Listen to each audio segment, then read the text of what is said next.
Assalamualaikum warahmatullahi wabarakatuh. Bagaimana kabarnya pada kesempatan kali ini? Masih sehat ya? Masih semangat belajarnya? Materi pada kesempatan kali ini yakni tentang meningkatkan motivasi belajar untuk kelas 10. Alokasi waktu 2 kali pertemuan. Tujuan pembelajaran kali ini adalah agar siswa dapat memahami pengertian motivasi belajar, terutama pada masa pandemi COVID-19. Selanjutnya, agar siswa dapat memahami faktor-faktor yang harus diperhatikan dalam meningkatkan motivasi belajar. Baik, sebelum kita mulai belajar pada kesempatan kali ini, marilah kita berdoa terlebih dahulu. Mudah-mudahan bermanfaat. Silakan berdoa sesuai dengan ajaran agama dan kepercayaannya masing-masing. Berdoa mulai. Berdoa selesai. Terima kasih. Kasus penyakit COVID-19 muncul dan menginfeksi manusia pertama kali di Provinsi Wuhan, China. COVID-19 adalah penyakit yang menular. COVID-19 dapat menular dengan mudah melalui batuk, nafas yang dikeluarkan oleh penderita COVID-19. Penularan COVID-19 sangatlah cepat, sehingga Organisasi Kesehatan Dunia atau WHO menetapkan virus corona atau COVID-19 ini sebagai pandemi pada tanggal 11 Maret 2020. Pemerintah Indonesia telah menghimbau untuk tetap di dalam rumah dan mengisolasi diri.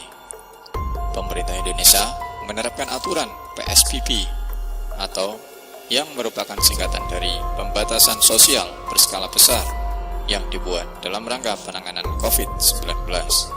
Hal ini dilakukan dengan harapan virus tidak menyebar lebih luas dan upaya penyembuhan dapat berjalan maksimal.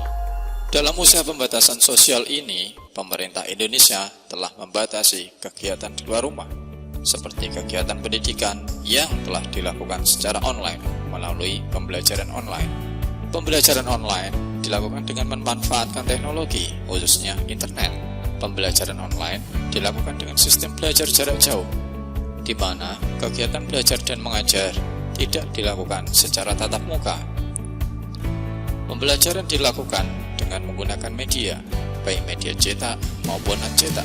Pada pembelajaran online, peserta didik dapat menjadi kurang aktif dalam menyampaikan aspirasi dan pemikirannya, sehingga dapat mengakibatkan pembelajaran yang menjenuhkan. Seorang siswa yang mengalami kejenuhan dalam belajar akan memperoleh ketidakmajuan dalam hasil belajar. Oleh karena itu, diperlukan pendorong untuk menggerakkan siswa agar semangat belajar sehingga dapat memiliki prestasi belajar. Semangat belajar dapat dimiliki dengan meningkatkan motivasi belajar. Motivasi belajar adalah sebuah penggerak atau pendorong yang membuat seseorang akan tertarik kepada belajar, sehingga akan belajar secara terus-menerus. Selanjutnya, motivasi belajar akan memberikan arah pada kegiatan belajar. Maksudnya, mengarahkan pada pencapaian tujuan belajar, yaitu mengerti, memahami, dan terampil terhadap apa yang dipelajari. Motivasi adalah penggerak, yakni penggerak yang menimbulkan keinginan seperti keinginan untuk tahu, keinginan untuk kreatif, keinginan untuk memperbaiki kegagalan, keinginan untuk sukses, dan sebagainya. Perhatikan ilustrasi berikut ini. Santi ingin menjadi seorang dokter.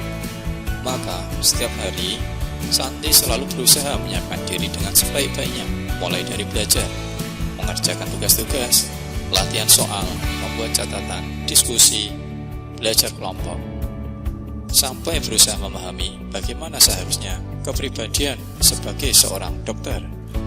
Di samping selalu berdoa dan rajin beribadah. Karena kerja kerasnya itu, maka Santi selalu mendapat peringkat terbaik di sekolahnya. Apabila kita perhatikan contoh di atas, maka dapat diambil kesimpulan bahwa karena keinginan yang kuat, Santi dapat memotivasi dirinya dalam belajar. Ilustrasi yang kedua, Doni mempunyai kegemaran main gitar. Ia ingin sekali memiliki gitar, tetapi uang tabungannya belum cukup. Mengetahui hal tersebut, orang tua Doni mengatakan bahwa kalau ingin dibelikan gitar, nanti kalau naik kelas, dan nilainya dapat mencapai peringkat 5 besar. Mendengar kata-kata ayahnya, Doni menjadi bertambah semangat belajarnya. Ia betul-betul belajar keras dan berdoa agar dapat memenuhi harapan orang tuanya. Contoh di atas memberikan gambaran bahwa semangat belajar Doni timbul karena faktor dari luar, yaitu ingin mendapat gitar dan ingin memenuhi harapan orang tuanya. Ilustrasi yang ketiga, Andi adalah anak pertama dari 3 bersaudara. Adiknya masih kecil-kecil. Andi adalah harapan satu-satunya orang tuanya yang akan dapat membantu ekonomi keluarga. Tapi sayangnya, Andi mempunyai pandangan yang berbeda dengan orang tuanya. Sebagai anak yang mulai berangkat remaja, ia ingin gaul seperti teman-temannya dengan dalih kebebasan. Ia tidak segan-segan membantah nasihat orang tuanya. Hampir setiap hari, ia nongkrong bersama teman-temannya. Kadang-kadang sampai larut malam, sehingga paginya malas untuk masuk sekolah. Kalau sudah demikian itu, ia terus bolos sekolah. Jika tidak pulang ke rumah, melainkan jalan-jalan ke beberapa tempat hiburan. Suatu hari, ditanya oleh guru pembimbing, kenapa tidak masuk sekolah? Jawabnya sederhana, yaitu malas.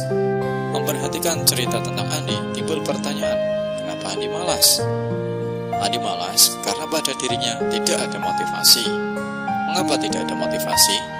Jawabnya adalah karena Andi tidak mempunyai tujuan atau cita-cita yang jelas dan kuat. Andi tidak memahami keinginan orang tuanya, tidak memahami bahwa hidup ini penuh kesulitan, tidak memahami aturan dan tata tertib sekolah, tidak memahami diri atas tugas dan kewajibannya. Dari beberapa ilustrasi di atas dapat diketahui bahwa motivasi sangat diperlukan dalam mencapai suatu tujuan. Juga dapat diketahui bahwa motivasi ada yang berasal dari dalam diri dan ada yang berasal dari luar diri. Motivasi yang berasal dari dalam diri antara lain adanya kemauan yang kuat, usaha yang gigih, niat dan keyakinan yang kuat untuk mencapai apa yang dicita-citakan, disertai doa dan ibadah yang rajin. Sedangkan motivasi yang berasal dari luar, misalnya untuk memenuhi harapan orang tua, ingin mendapat hadiah, dan seterusnya. Ciri-ciri siswa yang mempunyai motivasi belajar. Yang pertama, tekun, ulet menghadapi kesulitan belajar, tidak makas putus asa. Lebih senang bekerja mandiri, dapat mempertahankan pendapatnya, tidak mudah melepaskan hal yang diyakini, senang mencari dan memecahkan masalah-masalah soal. Baik, terima kasih. Itulah materi yang bisa saya sampaikan pada kesempatan kali ini tentang meningkatkan motivasi belajar. Mudah-mudahan bermanfaat. Kurang lebihnya mohon maaf. Sukses selalu semuanya. Hari ini belajar, esok pemimpin besar. Wassalamualaikum warahmatullahi wabarakatuh.